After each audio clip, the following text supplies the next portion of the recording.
રાજ્યની સરકારી શાળાઓમાં વિદ્યાર્થીઓની સંખ્યા ઘટી રહી છે, ત્યારે નવસારી જિલ્લામાં ઉલટું ચિત્ર સામે આવ્યું છે।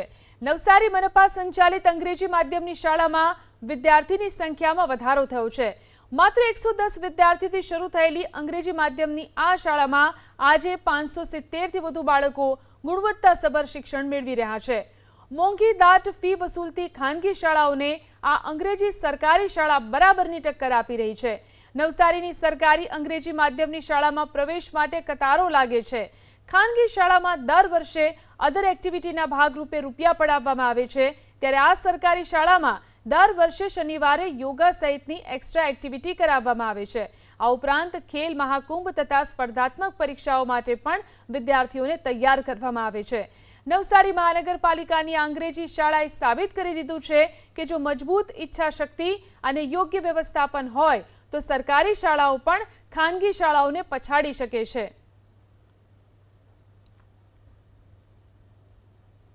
મારો છોકરો સરદાર વલ્લભભાઈ પટેલ ઇંગ્લિશ મીડિયમ સ્કૂલમાં ભણવા માટે આવે છે, પણ સ્કૂલ બહુ જ સરસ છે।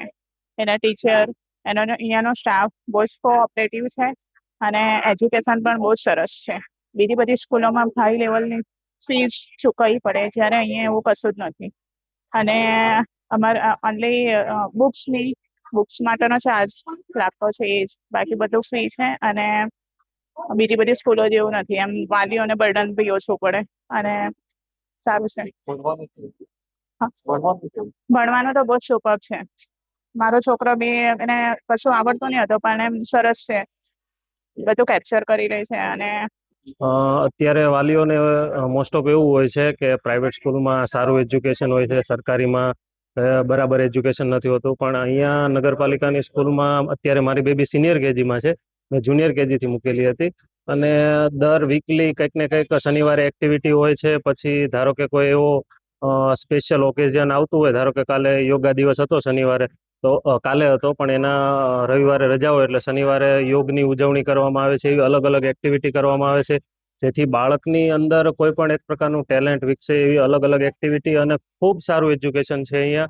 અત્યારથી મારી બેબીને ABCD આલ્ફાબેટ થી લઈને 1 to 20 સુધી એકડા બધું સારી રીતે આવડે છે। અહીંયા કેરટેકર પણ ખૂબ સારા છે, બાળકોને રડતા હોય તો એને અલગ અલગ રીતે રમત રમાડી અને શાંત કરે છે, અને ઓવરઓલ એજ્યુકેશન સિસ્ટમ સારી છે અહીંયાનું।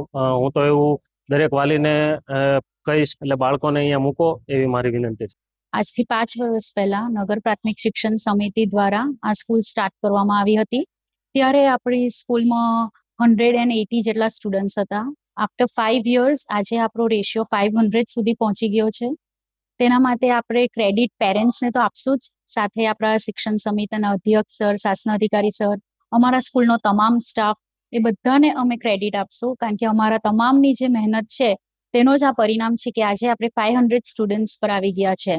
એડમિશનની પ્રોસિજર પણ અમાને ત્યાં જ્યારે એડમિશન સ્ટાર્ટ કરીએ છીએ ત્યારે ઘણી લાંબી લાઈન લાગી જાય છે। છેલ્લા 2 વર્ષથી અમે હવે 1 પણ રૂપિયો ફીસ લયા વગર એકદમ ફ્રી શિક્ષણ આપીએ છીએ।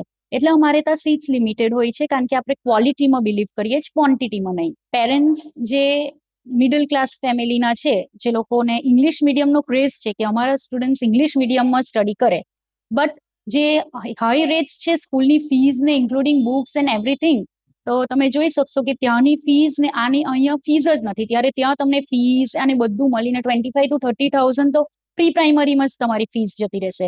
ત્યારે આપણે ત્યાં નો ફીઝ એટ ઓલ, એ લોકો એકદમ ફ્રીમાં એજ્યુકેશન મળે છે।